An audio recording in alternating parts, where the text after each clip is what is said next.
por tudo aquilo que o Senhor tem feito em nossa vida, mas muito mais, ó Pai, é o nosso agradecimento por aquilo que o Senhor é nas nossas vidas, que o Senhor ministre. Nós estamos de coração aberto para receber aquilo que provém do Senhor. Que o Senhor abençoe, que o Senhor use, em nome de Jesus, amém, e glória a Deus.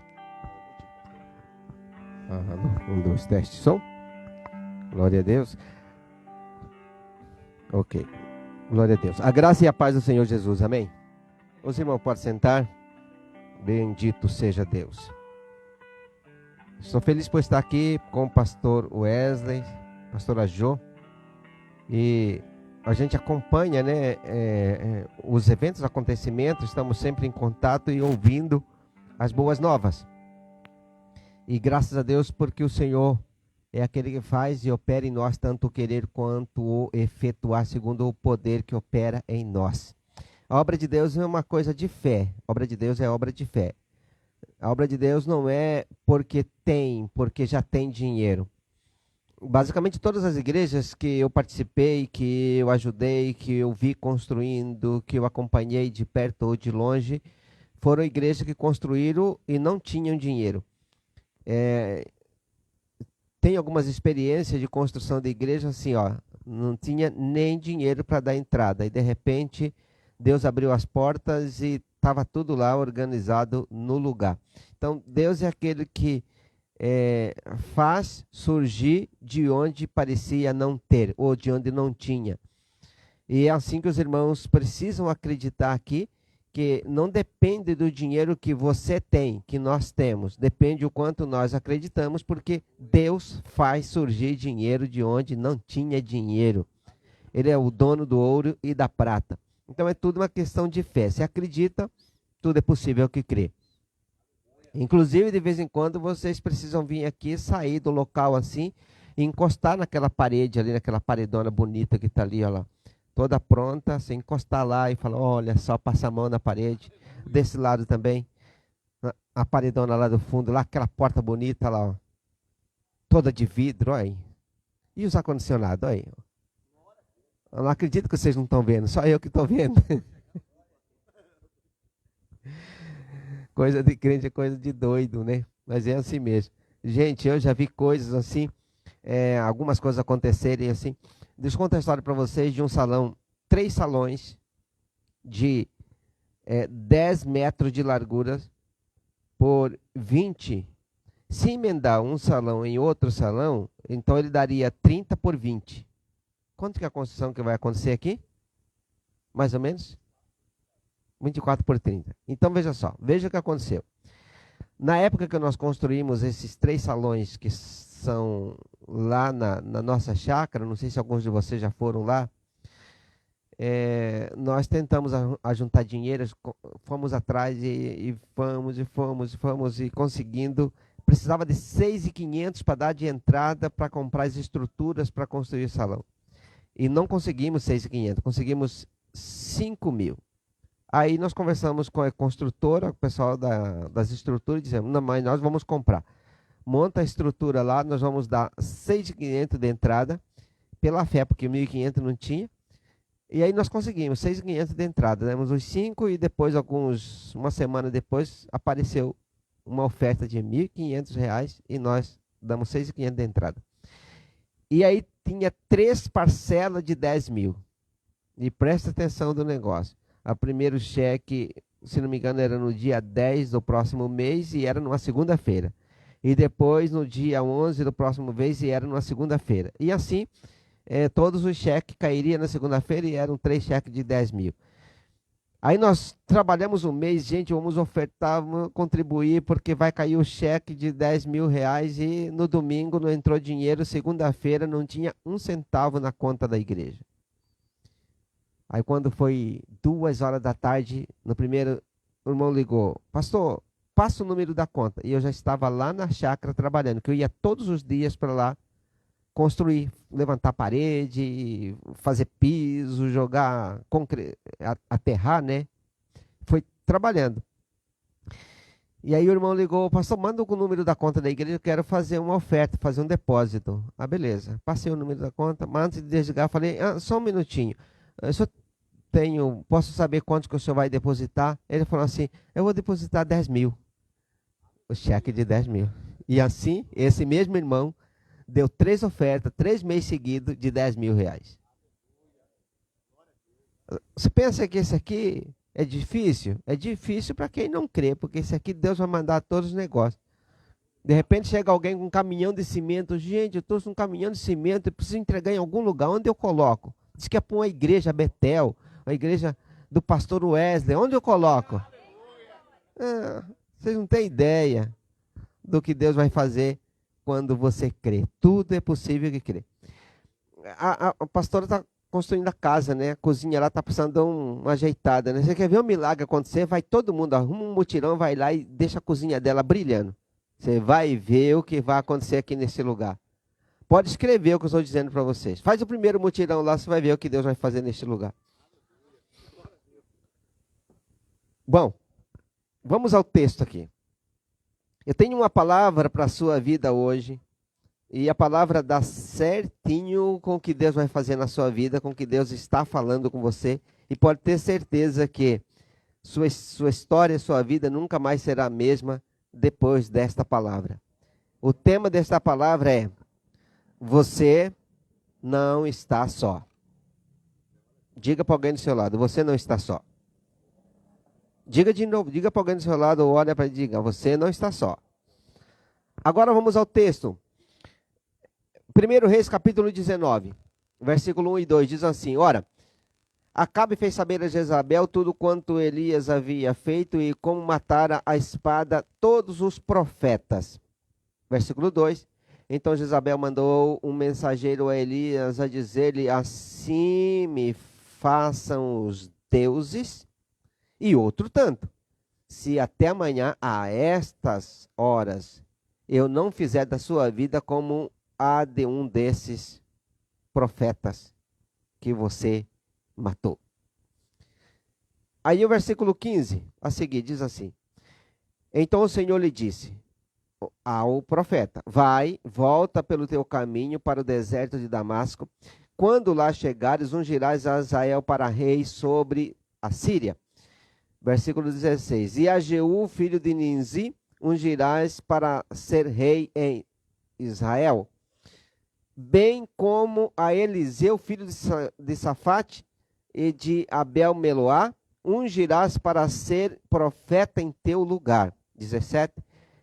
E há de ser que o que escapar da espada de Azael matá-lo a Jeú, e o que escapar da espada de Jeú matá-lo a Eliseu. 1 Reis 19, 18, termino com esse aqui.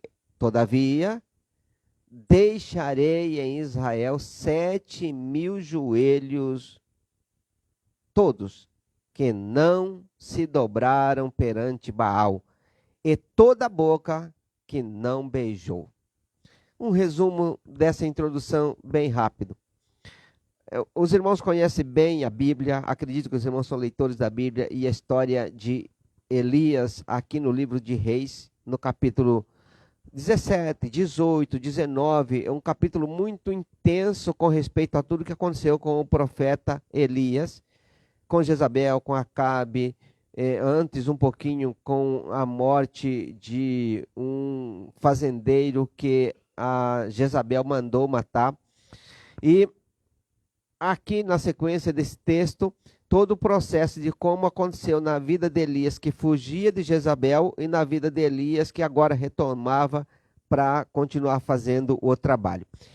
Em rápidas palavras, olha só o que aconteceu com Elias. Ele havia feito um grande milagre no monte, quando o fogo caiu, o holocausto foi consumido, a água pegou fogo, e aí os profetas de Baal foram reconhecidos diante da população de que era falso, e eles foram mortos na beira do riacho por Elias com toda a equipe que entendia que Deus era o Senhor. Aqueles profetas eram falsos, como os profetas de Baal e os profetas de Azera. E quando isso aconteceu, Jezabel não estava presente.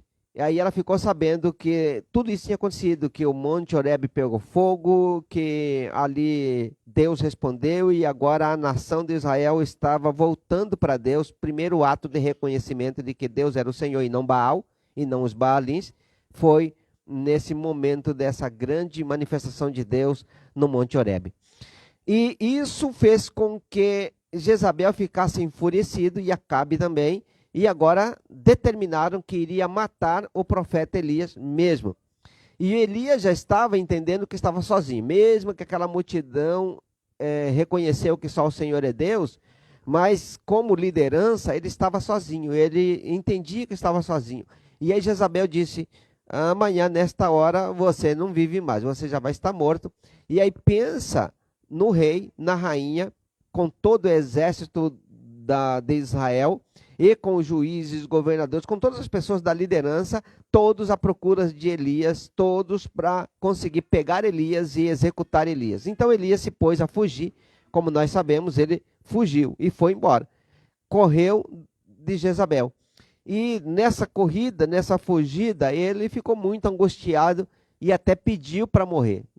Não, é melhor morrer do que viver, tal. Mas aí Deus lhe deu força, ele chegou no monte e ali Deus aparece para Elias, conversa com Elias. Eu estou resumindo bem a história. E aí Deus fala com ele, olha, você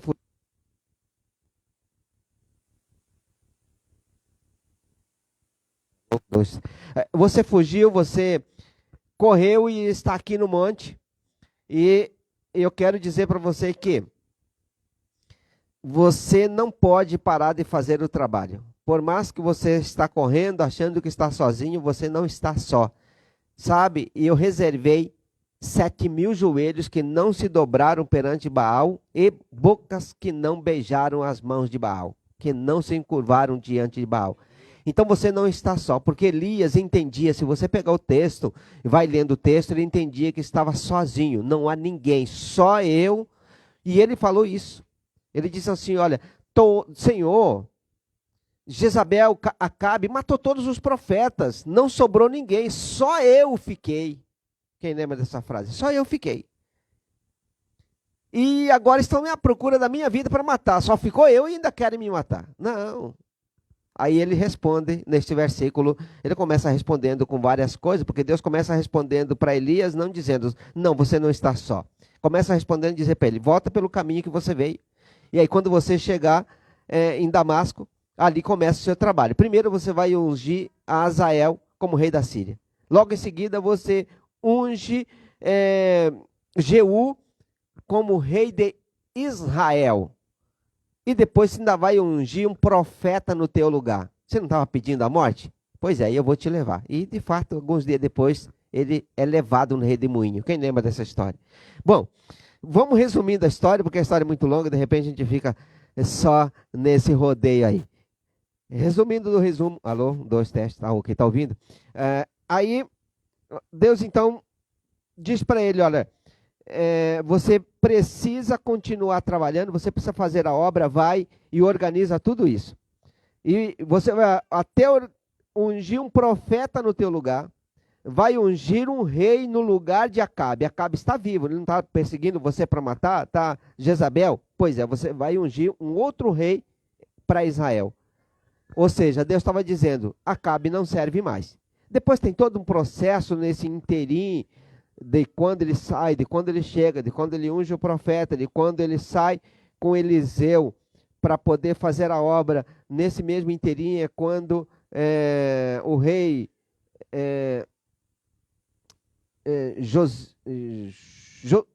esqueci o nome do rei lá de Judá, ele sai, vai visitar Acabe, Josafá, rei Josafá vai visitar Acabe, junto com Acabe pede para Deus falar com ele, mas ele convida outros profetas de Baal para profetizar, e esses profetas profetizam falsamente. Josafá manda chamar um profeta de verdade, e lá vem Micaías. Lembra da história de Micaías, que fala, você não vai voltar vivo, tal, mas ele não acredita. Põe Micaías na cadeia, na prisão, e aí ele vai para a guerra e morre na guerra. Mas fica Jezabel. E nesse interim que o profeta, o rei é ungido, o rei de Israel, Jeú. Jeú vem e encontra Jezabel e também mata Jezabel, como nós conhecemos a história. Mas então são muitos eventos no decorrer de 2 meses, mais ou menos. São vários eventos que acontecem. Foi um movimento muito grande naqueles dias. Mas o certo é que naqueles dias também Elias é levado para o céu. Mas eu quero desenvolver essa palavra de que você não está só em cima da ideia do que aconteceu nesse pequeno período de tempo, que foram muitos eventos. Não vou entrar nos detalhes de nenhum desses eventos, porque eu quero dizer para você algo que Deus vai trabalhar na sua vida, seguindo a ideia de que você não está só. Foi o que Deus disse para Elias. Eu sobrei sozinho, estão atrás de mim para me matar. O rei, a rainha, todo o exército, eles vão me matar. Elias, você não está sozinho, eu reservei 7.000 que não se dobraram, e tem mais uma. Você está aí preocupado com medo da morte, está aí preocupado? Você não precisa preocupar com a morte, vai fazer a obra, tem muita coisa para fazer. Você não terminou seu trabalho é grande, você tem que ungir um rei. E não é simplesmente chegar lá e falar, vou derramar óleo na sua cabeça, tem todo um contexto de organização para ungir um rei. Então você vai primeiro em Azael, vai ungir Azael. Não sei quanto tempo você vai gastar para fazer isso, talvez uma semana, um mês, não importa. Você resolve esse problema. Depois você vai ungir Jeú. Quanto tempo você vai gastar para resolver isso? Não importa, vai resolver o problema. Você precisa sair daqui, que você está com medo e preocupado, volta e vai fazer o trabalho. Sabe o que acontece com a maioria de nós? Quando nós estamos angustiados, com problema, perdeu o emprego, mulher brigando, marido zangado, filhos na droga, alguns problemas, a gente faz igual Elias, foge. E Deus está dizendo, igual disse para Elias, volta, vai trabalhar, vai fazer a obra. Você não pode parar. Não é porque você tem problema de perseguição, não pode fazer a obra. Volta e vai fazer o seu trabalho. Qual é o meu trabalho? Qual é o seu trabalho no reino de Deus, na família, na casa? Qual é o nosso trabalho? Por que a gente tem que parar porque tem problema? Sabe, muitas vezes acontecem os problemas. Mas aí acontecem os problemas, a pessoa, não, eu não posso ir. Agora com esse negócio de Covid, nem no culto não vou. Quantas pessoas ficaram meses, anos sem ir na igreja porque tem Covid? Mas não parou de ir no mercado, não parou de ir na farmácia, não parou de ir em muitos lugares, mas não podia ir na igreja. Então, parou. Ah, não, o negócio está muito difícil. E ainda encontro lá um irmão que não olha para minha cara, não vou ajudar no mutirão, não vou cavar buraco, não vou fazer a parede lá que já está bonita. Não. E Deus está dizendo para Elias, vai fazer o seu serviço. O serviço de Elias era um nível de serviço.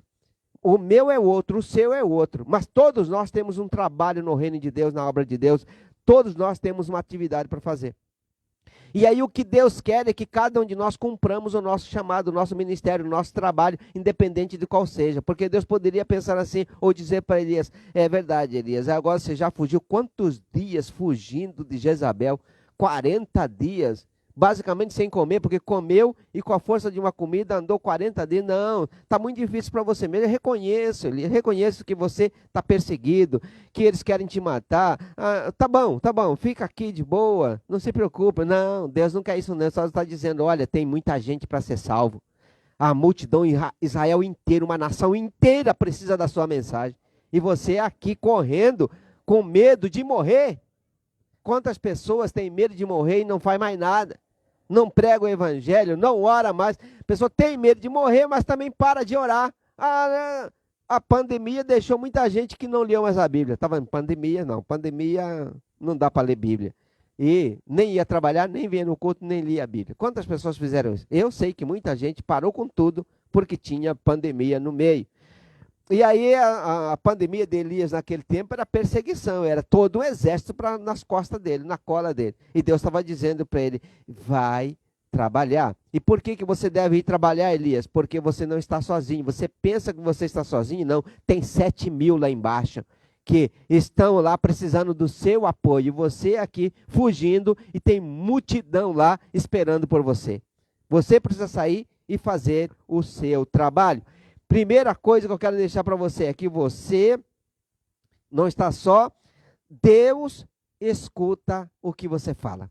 Deus te escuta. Primeira coisa, Preste atenção do negócio desse, que Deus escuta. Tanto é que Elias, quando estava caminhando, fugindo de Jezabel, pediu a morte. E Deus atendeu.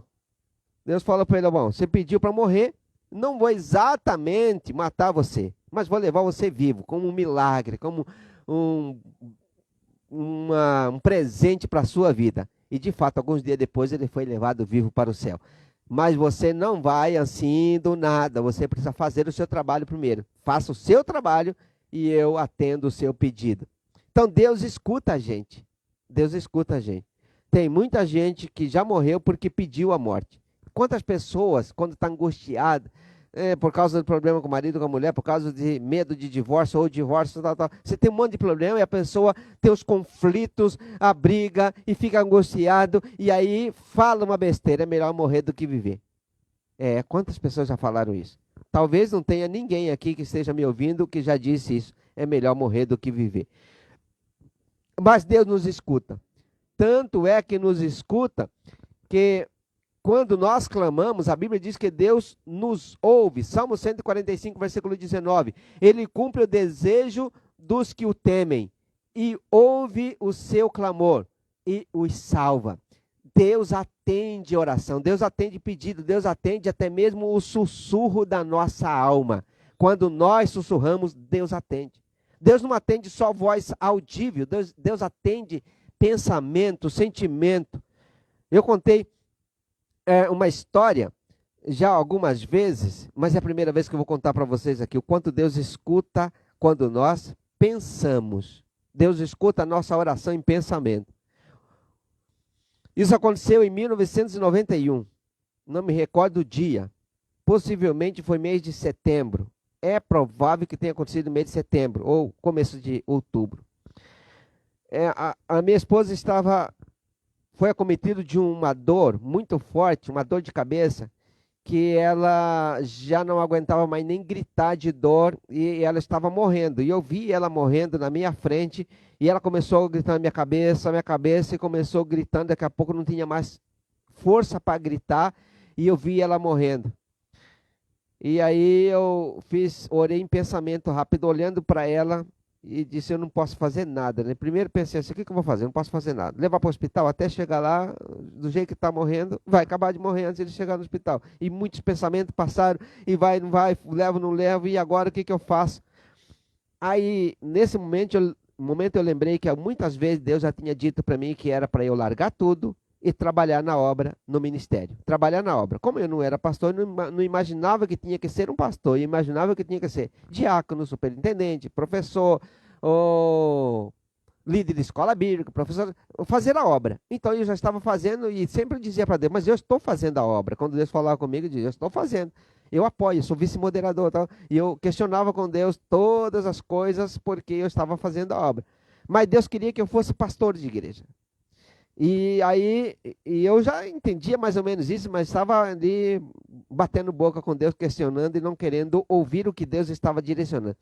Larga tudo e vai cuidar do ministério. Era isso que Deus queria, mas eu estava ali protelando. Quando eu vi ela basicamente morrendo, aí eu em pensamento fiz uma oração bem rápida, aquela coisa que você faz em fração de segundo. Então eu fechei o olho e disse assim, se realmente o Senhor me chamou para o ministério e realmente isso vai acontecer, e se o Senhor curar ela agora, de forma que essa dor e esse grito que ela está dando transforme em sorriso, e assim que eu abrir o olho, ela esteja sorrindo para mim, então eu aceito o chamado para ir para o ministério. Fiz essa oração em pensamento, tudo muito rápido, e abri o olho. Quando abri o olho, ela estava olhando para mim, sorrindo. Ah, Jesus! Aí não teve mais jeito, aí eu já avisei meu pastor, avisei a turma, é o seguinte, eu me decidi para o ministério, nesse mesmo dia decidi que ia ficar 3 dias no monte sem comer e sem beber, e fui. Foram várias coisas, né? Mas não vou entrar agora nesses detalhes do chamado e de como eu decidi, mas esse foi um dos momentos que realmente marcou a minha decisão.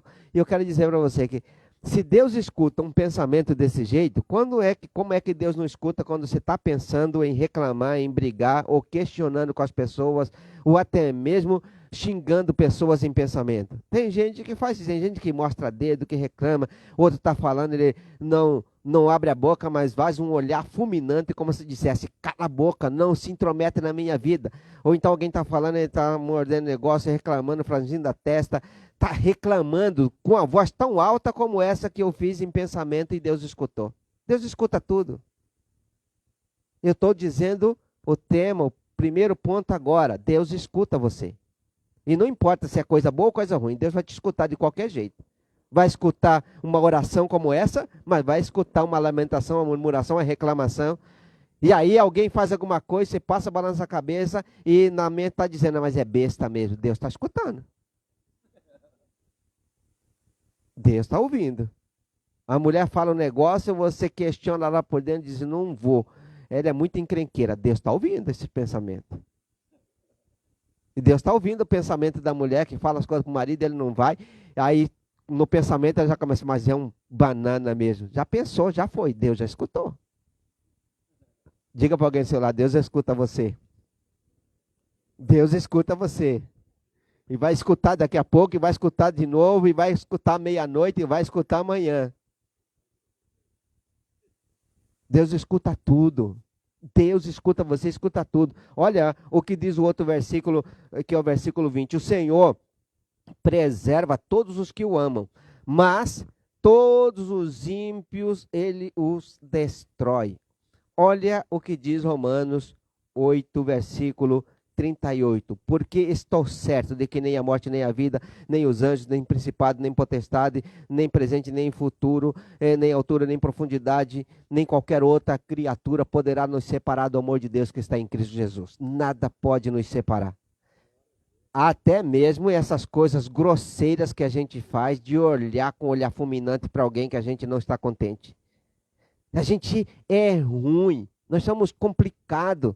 Nós somos maus, nós temos tantos defeitos, dessas coisas tudo. Aí Deus, que é tão bom, que foi lá, depois de toda a reclamação de Elias, de toda a lamúria dele, e eu estou sozinho, ele havia dito, é melhor morrer do que viver. Deus escutou tudo isso, e lá no monte, Deus faz de conta que não escutou nada, e diz para ele, Elias, vai trabalhar, vai fazer o serviço. E aí, mas se eles me matar no caminho? Ele não perguntou, mas certamente, né? Os exércitos estão lá embaixo, estão me procurando. Vai fazer o seu trabalho. Que tem gente que não vai porque ele fala assim, o exército da Covid está aí, vão me pegar no meio do caminho. Olha, tem muito vírus por aí, está só cercando gente. Olha que tem cobra em todo quanto é lugar. Tem assaltante para tudo quanto é lugar. A Bíblia diz que o preguiçoso, ele sai e diz assim, vai chover. Ele volta e vai dormir mais um pouco.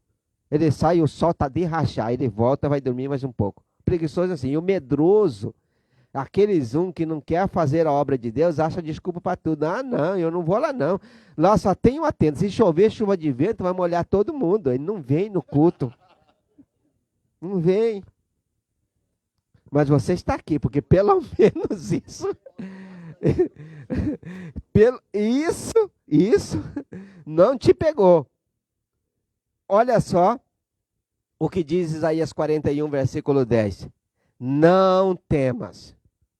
Não temas, não temas, ou seja, não fique com medo, porque eu sou contigo, não te assombres, porque eu sou o teu Deus, eu te fortaleço, eu te fortaleço, eu te ajudo, olha que coisa maravilhosa, eu te sustento com a destra da minha justiça.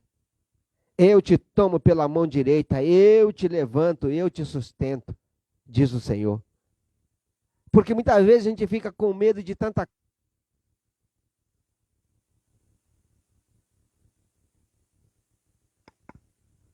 Ok.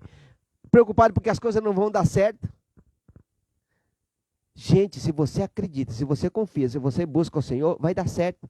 Até quando dá errado é porque está dando certo. É verdade, gente. É verdade. Tem gente que acha que ser acometido de uma doença é o fim da picada. Não é. Não é. Quando a pessoa, por exemplo, trabalha sem parar e não descansa, Aí aparece uma doença para ele pegar férias forçado, mas pegou. Tudo contribui para o bem dos que amam a Deus. Então, se você tiver problema, não reclame, celebre, adore, cortou o dedo, agradeça. Quem sabe você vira presidente da República, se cortar o dedinho.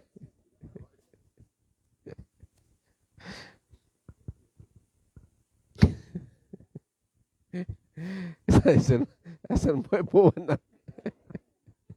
Essa não colou, não. Vamos para outra. Tem gente que reclama de tudo. Você sabia que tem coisas que parece que é a coisa mais complicada, mas é uma forma de Deus dizer assim, para um pouquinho, sobe no monte. Porque a situação de Elias era essa. Amanhã, eu mato você hoje, até amanhã, no máximo até amanhã, nessa mesma hora, já era você. Eu vou matar você, dizia Jezabel para Elias. Você está morto, cara. Não tem como você escapar. O exército inteiro vai atrás de você. Você já era. Aí isso é complicado. Como é que escapa? Como é que escapa? Pensa aqui, ó.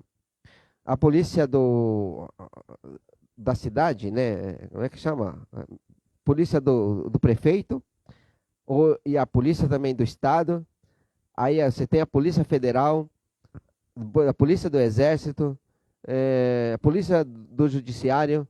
Aí você pega também mais algumas outras polícias, né? Que são todos, são mais de 11 polícias. Mas você pega todas elas e ainda diz assim, olha, se esses não te acharem, Interpol te acha. Você não tem saída. Aí você pensa, mas esses assaltantes, essa turma que faz muita coisa errada, porque eles não querem pegar. Essa é a verdade, eles não querem, quando eles querem, eles pegam sim. Mas agora você imagina, Elias era para ser pego. O cara tem que fugir mesmo. Tem coisa que dá medo, mas nem tudo é o fim, ainda que pareça que seja o fim, não é o fim.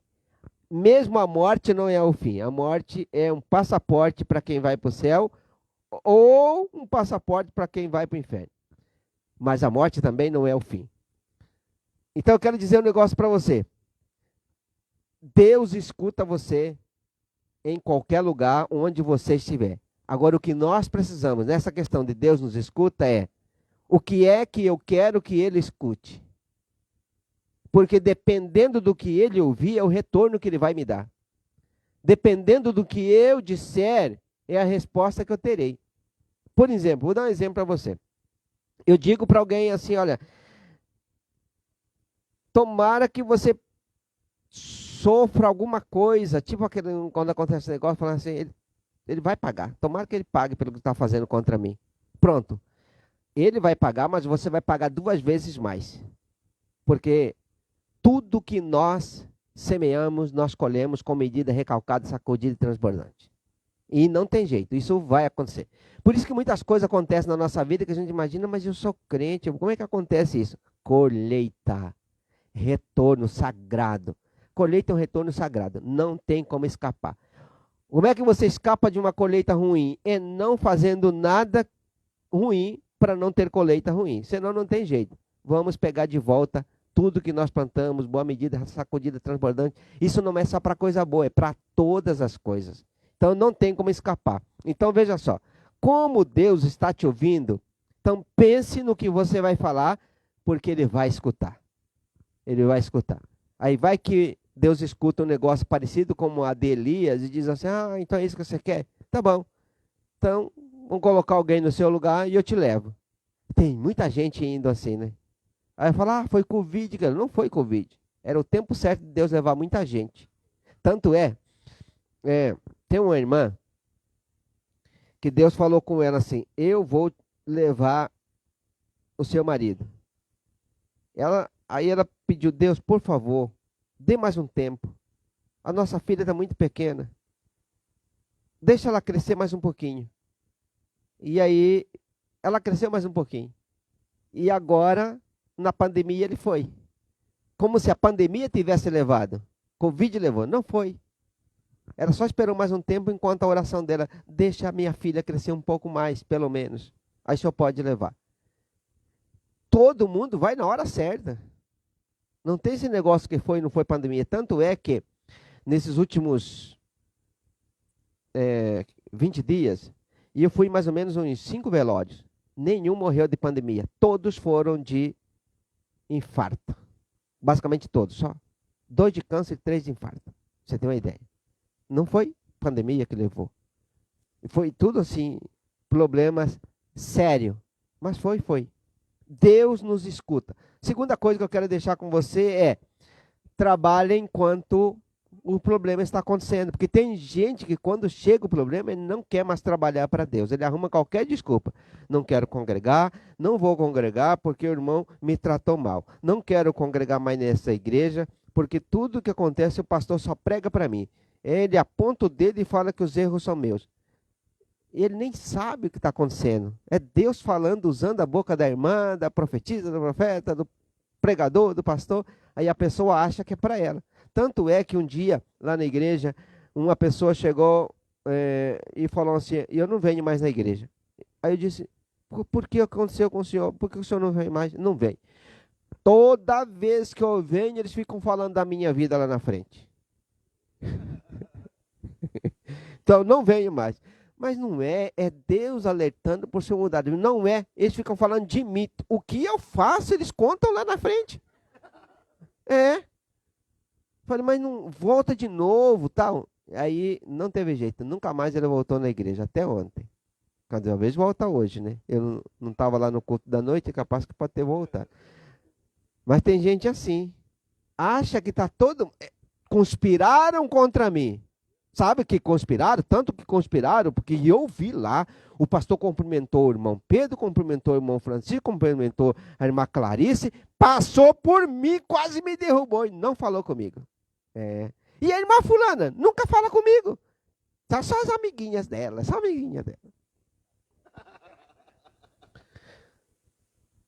Nós devemos trabalhar enquanto a guerra está acontecendo. Não pode parar de trabalhar. Senão Deus diria para ele: não, você tem razão, Elias, a guerra está difícil.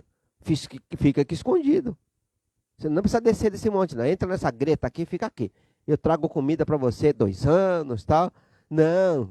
Elias, volta, vai fazer o trabalho. Você pensa que acabou o seu serviço? Não acabou, não. Vai fazer o seu serviço. Vai trabalhar, vai cuidar da minha obra.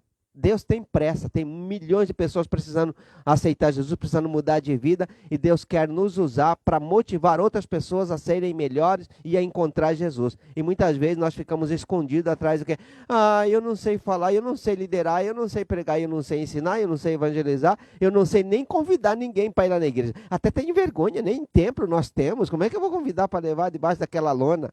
Ainda bem que a lona levou com o vento, né?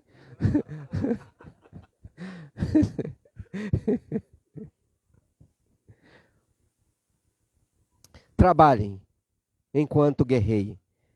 Versículo 15 diz assim: então o Senhor lhe disse: vai, volta pelo caminho que você veio, para o caminho do deserto de Damasco. Quando você chegar lá, comece ungindo Azael, rei da Síria. O serviço de Elias era esse tipo de serviço que ele tinha que fazer. Mas não é o meu serviço nem o seu.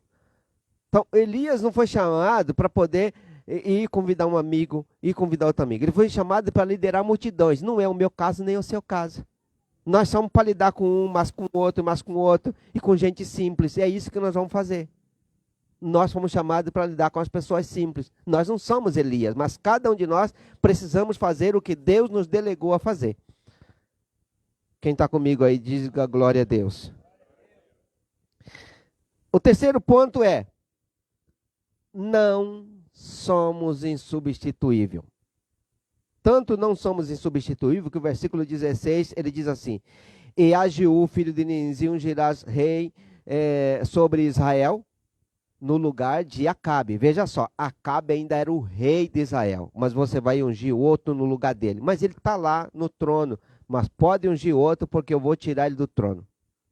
Tanto é que Deus planejou isso, que depois Deus diz assim: olha, eu preciso tirar Acabe do trono. E eu preciso saber como eu faço isso. Deus fez uma pergunta para os espíritos no ar. Muita gente escutou. Muitos anjos, arcanjos, querubins, demônios, espírito mau, espírito todo mundo escutou a voz de Deus e Deus bradou. É como se houvesse um trovão e todo mundo escutasse o trovão, mas quem está ligado e precisa dar uma resposta não escuta um trovão, escuta uma voz. Assim como as pessoas escutaram um trovão quando Deus falou com Saulo, mas Saulo não ouviu um trovão.